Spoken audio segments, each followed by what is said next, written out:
Assalamualaikum guys, welcome back to my channel. Thank you kepada semua yang telah subscribe, like, share dan juga komen channel aku ni. I really appreciate your support. Okay, untuk kisah hari ni guys, mesti korang tahu ataupun kenal lah dengan satu geng kartel ni yang bernama The Medellin Cartel. Memang famous guys, dan kartel ini diketuai oleh the one and only Pablo Escobar. Tipu lah kan, siapa tak kenal kan. Lagi-lagi korang kaki Netflix kan, mesti layan series Narcos kan. Tetapi geng kartel itu kan, dia telah menjadi satu sejarah. Okey, dia dah habis dah zaman dia. Okey, sebab terdapat satu geng kartel yang dikenali sebagai geng kartel yang paling brutal dekat dunia ni guys. Dan geng kartel ni bernama Los Zetas. Jadi Los Zetas ni kan, dia merupakan satu geng kartel dadah yang terbesar di Mexico. Jadi ini adalah kisah yang aku akan sampaikan kepada korang hari ini.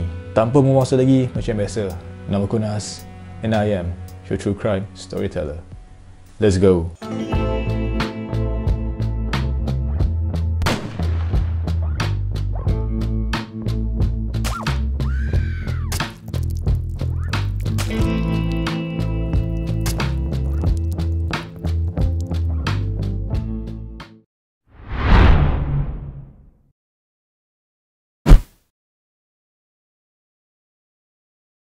Kumpulan Los Zetas ni merupakan satu kumpulan yang ditubuhkan oleh bekas tentera Mexico. Ia bermula sebagai satu cawangan penguatkuasaan kartel Teluk Mexico yang dianggotai oleh 34 tentera khas Mexico. Kumpulan ini diambil alih oleh Ociel Cardenas Gillard yang sedang bergelut dengan perang teluk di Mexico yang agak dahsyat guys pada time tu. Dia kemudian mengupah seorang pesara tentera Mexico untuk menjadi pengawal keselamatan dia bagi memastikan dirinya itu terjaga. Okey, dan kemudian dia telah meminta 30 daripada 34 tentera tersebut untuk menubuhkan sayap upahan Los Zetas. Tetapi kumpulan penguatkuasaan tersebut akhirnya berpecah dan telah menjadi kartel dadah yang besar yang dikenali sebagai Los Zetas. Terdapat banyak organisasi jenayah yang telah memporak-perandakan sesebuah negara itu tau guys. Walaupun ia diketuai oleh seseorang yang tidak mempunyai sebarang latar belakang dalam tentera. So, korang cuba bayangkan apa yang akan terjadi kalau sesebuah organisasi jenayah tu telah ditubuhkan oleh bekas tentera. Settle mat.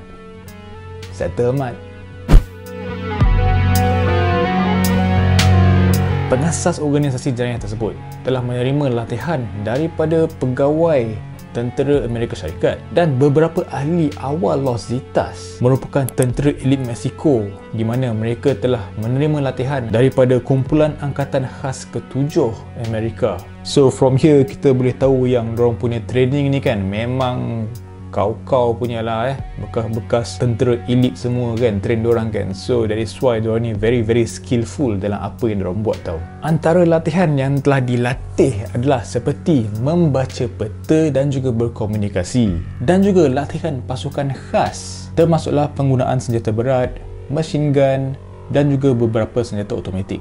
So kalau ikutkan guys, mereka ni kan, dorang ni yang sepatutnya melindungi negara daripada segala ancaman tau. Okey, segala ancaman daripada ni lah, penjenayah lah, pendatang asing ke apa kan. Tetapi end up dorang ni yang jadi penjenayah guys. Pula dah aku tak tahu dorang ni So that is why ia telah membuatkan kumpulan Los Zetas ini menjadi sangat-sangat bahaya dan juga sangat-sangat kuat. Dari segi skala operasi, memang telah dinyatakan yang Los Zetas ni adalah geng kartel darah paling besar di Mexico, okey? Di mana mereka telah beroperasi lebih dari separuh kawasan di Mexico, guys. Nampak? Besar tak besar operasi diorang ni So, itu membolehkan lagi diorang punya kerja tu semua menjadi lebih senang tau. Okey, untuk menjalankan whatever aktiviti haram diorang ni kan.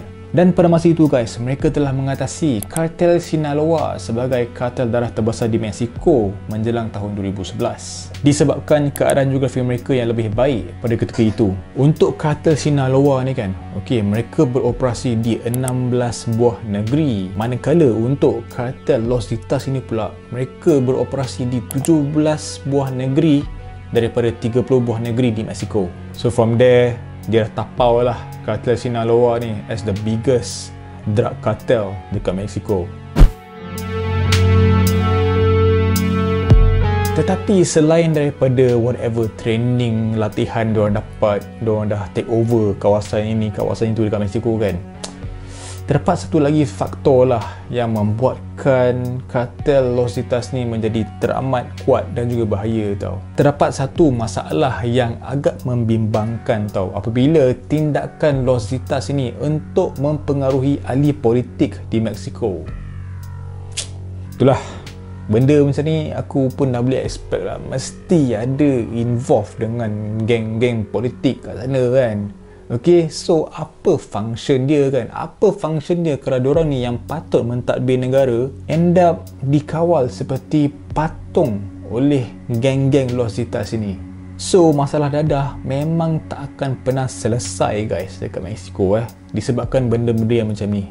Hubungan ahli politik dengan geng kartel dadah ni telah mula didedahkan pada tahun 2011. Dan apa yang lagi teruk kan guys, bukan geng kartel ini sahaja tau yang berminat untuk mempengaruhi ahli-ahli politik, tetapi ahli politik ni juga kan guys, diorang ni kan, diorang pun ada berminat untuk menerima habuan-habuan daripada geng kartel ini guys. So 2 kali 5 je bye. Masalah betul lah diorang ni Seorang bekas governor yang bernama Thomas Yarrington telah dihadapkan kepada mahkamah atas akibat tuduhan pengubahan wang haram di Amerika Syarikat. Beliau dikatakan telah mengambil rasuah daripada geng-geng kartel ini. So kenapa dia ambil rasuah? Dia ambil rasuah adalah sebagai untuk pertukaran dalam melindungi organisasi jenayah tersebut. Kalau Governor Mexico pun boleh orang kata apa, dipengaruhi oleh kartel-kartel ini kan, memang tak mustahil lah guys akan sampai satu hari nantilah organisasi jenayah ni kan, probably one day diorang ni pun mampu untuk menghasilkan kerajaan mereka sendiri. Kalau itu jadi pisang mat, pisang.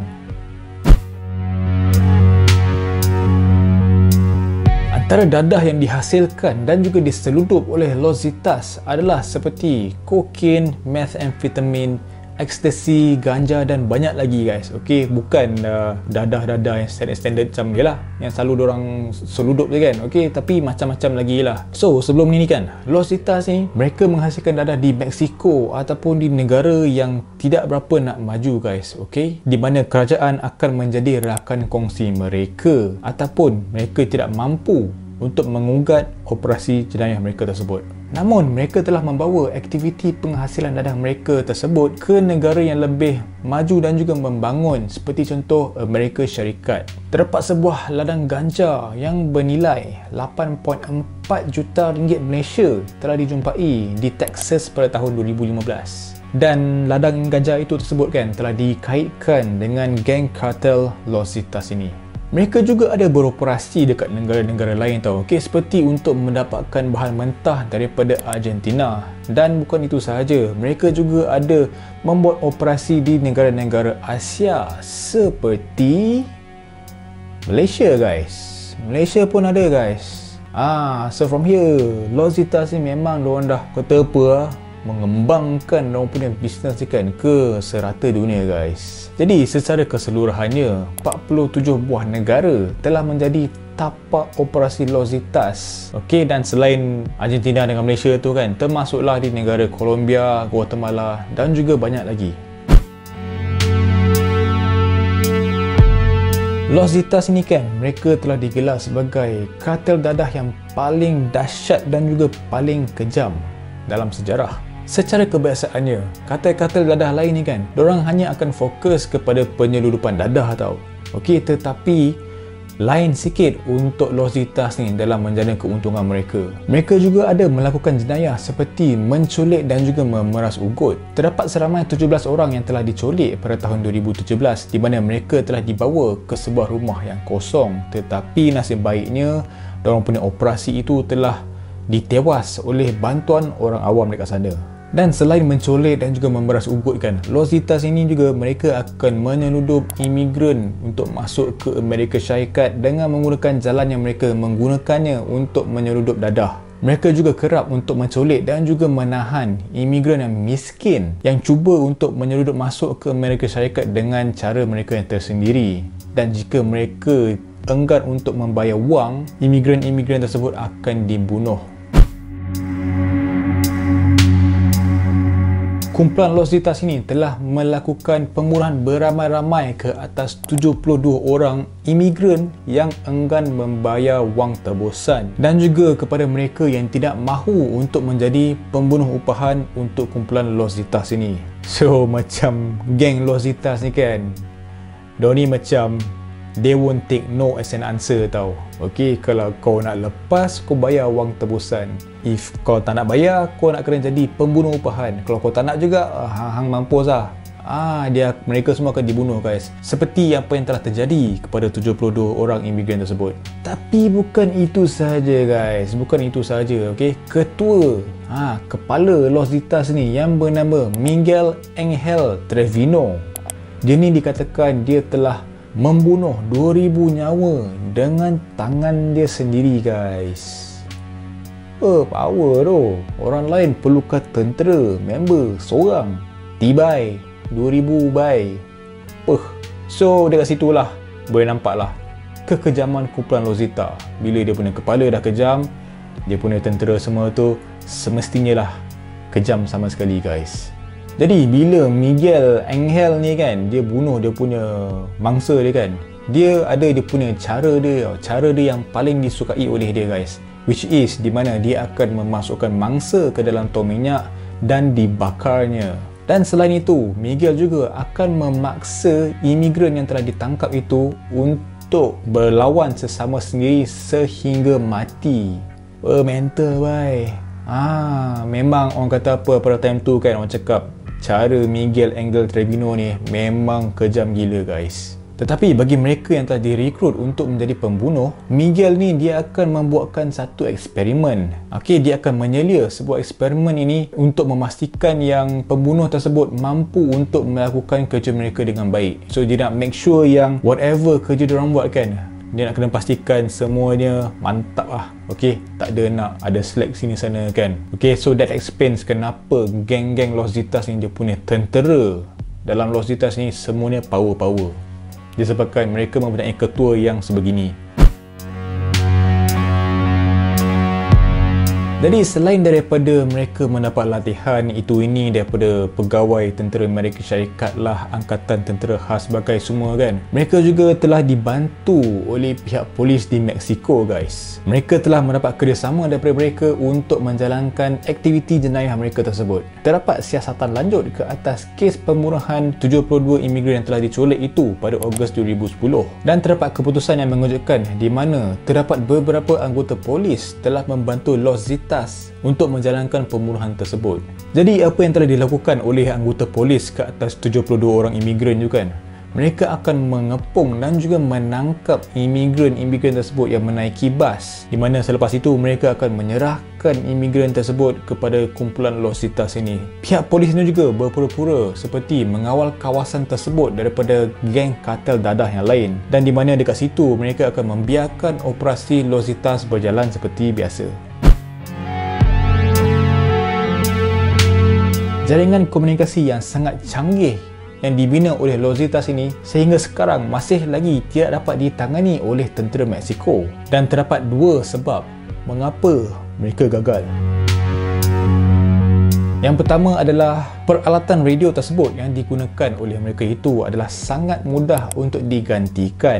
Yang kedua, Los Zetas bergantung kepada tenaga buruh paksa untuk membina dan juga menyelenggara peralatan radio tersebut. So dekat sini kan, dia menunjukkan yang diorang punya alat komunikasi mereka pakai ni susah untuk dihubungi ataupun ditrace, dijejak tau. Sebab yalah, macam apa yang dikatakan, mereka menggunakan peralatan radio yang selalu digantikan yang baru tau. Okay, so macam bila diorang pakai alat komunikasi itu kan, diorang terus buang ke, hancurkan ke apa, and then buat baru ke apa kan.